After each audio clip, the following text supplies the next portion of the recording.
Hey everyone, welcome back to Cash Ups, where we equip you with the knowledge to make your cash operations smoother and smarter. Today we're diving into a hot topic, just how much money you need to earn to afford renting or buying a home in today's economy. I remember feeling overwhelmed when buying my first home. Being active duty, the budget's definitely tight at times, but hanging onto your budget and living within your means are two of the principles to consider when home buying.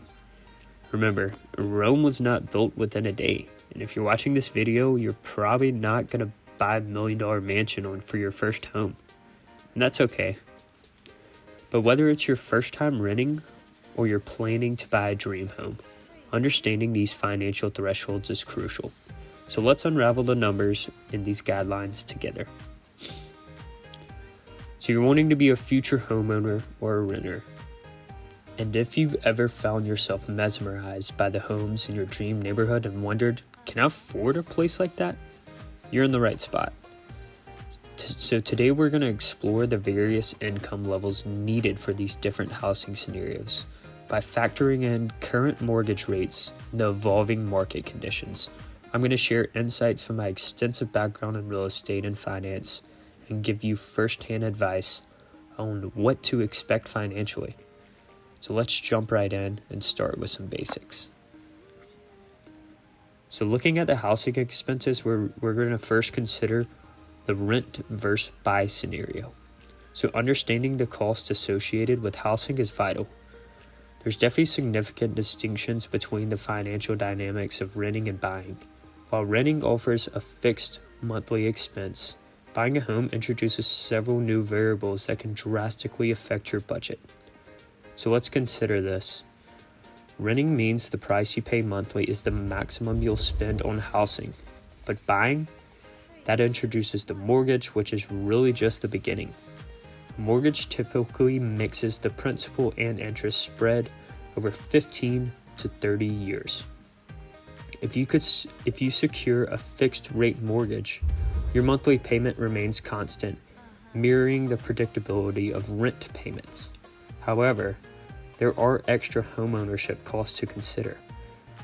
Some of these include property taxes, and these can definitely vary wildly, often recalculating annually based on your home's value based off of your geographical location. Home insurance. This is going to be required by lenders in order to cover potential damages to your home or fixations around your property. Maintenance and repairs. So anything from AC units to roofing to refrigerators going out, dishwashers, you can expect to allocate around 1% of your home's value annually towards these fixes. Additional costs, these could be HOA fees, landscaping, and more. And these may not seem like a lot, but they can definitely add up quickly. So all these factors mean owning a home can be significantly more costly than renting, which affects what you can truly afford.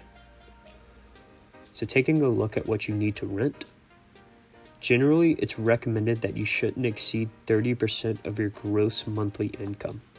This rule helps ensure that you have enough budget left over for other expenses. But it's today's economy filled with high student loans and rising living costs, a more realistic approach is the 50-30-20 budget.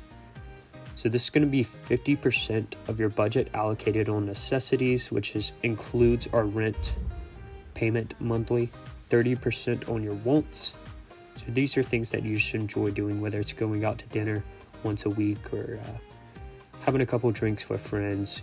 These are your splurge expenses, and 20% towards savings and debt repayments. So this budgeting method definitely integrates modern financial strains, which potentially lowers the percentage of income you'd spend on rent. If you're finding this breakdown helpful, please subscribe to Cash Ups. It really helps with the algorithm and helps with our engagement. Make sure to hit that like button below as well. It really helps our channel out, and it means a lot to us here at Cash Ups. So moving back towards buying a home, here's where it gets interesting. The traditional 28 and 36 rule. suggests that your mortgage shouldn't exceed 28% of your gross income, with all debt payments not surpassing 36%. But let's apply this rule with today's interest rates. So 28% of monthly income goes towards your mortgage payments, which includes those taxes and the insurance. And using a 20% down payment, which is standard to minimize interest and avoid PMI, which is your private mortgage insurance. So in this scenario, for example, a $60,000 annual income could realistically afford a $200,000 home under current conditions. It's pretty high, right? But this is where strategic financial planning comes into play. Additional considerations to consider are that location matters. The cost of living, and this really emphasizes that affordability calculations heavily depend on your location. Remember that a $200,000 house in a rural area might be a steal compared to a major city. You also have to consider market trends, and this is going to be different based off the current housing market. You have to really do your research and make sure to analyze whether it's a seller's or a buyer's market. Currently, we see super high housing prices coming off of the COVID-19 pandemic, where there was a shortage in the housing market and interest rates were very favorable for homeowners. Currently, interest rates are starting to normalize a little bit, but it's definitely still a tough market out there. So make sure to do your research and know what you can afford. Taking a look at some hidden costs that we haven't covered. This includes moving expenses.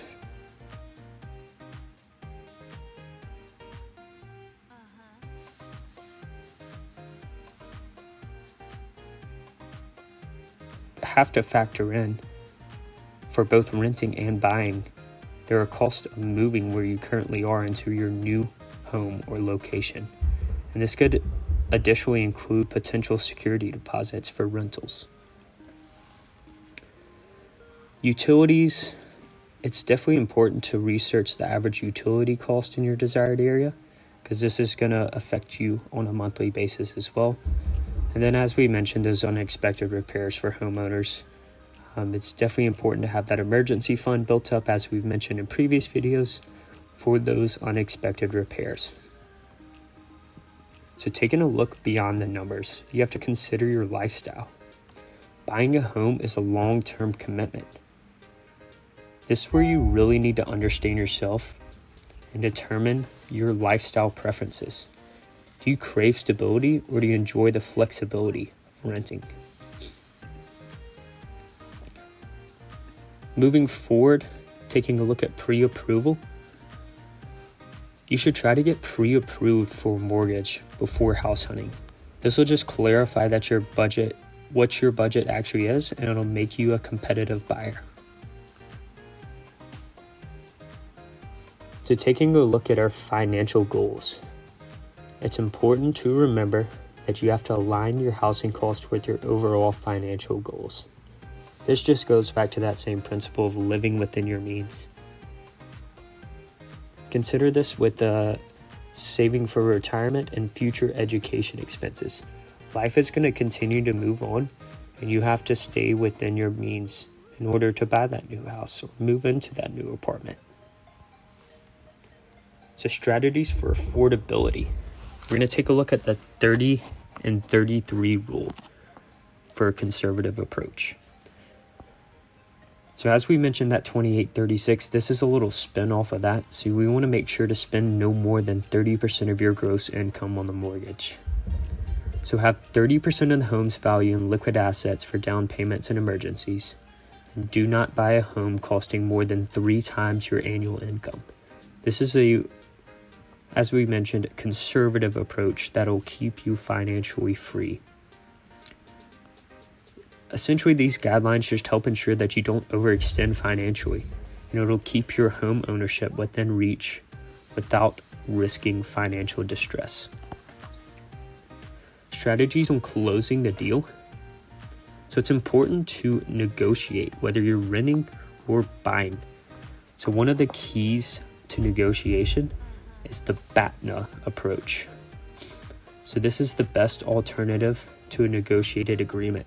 So go into negotiations knowing what you will settle for.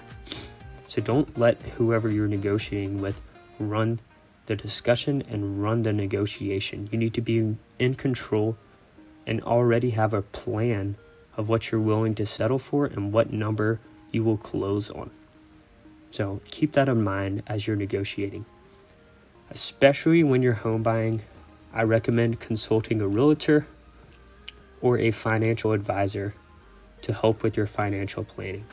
They will know these common strategies and they will know how to really set you up for success when buying a home. So as we wrap up today, remember that whether it's renting or buying, the most important factor is what makes sense for you financially.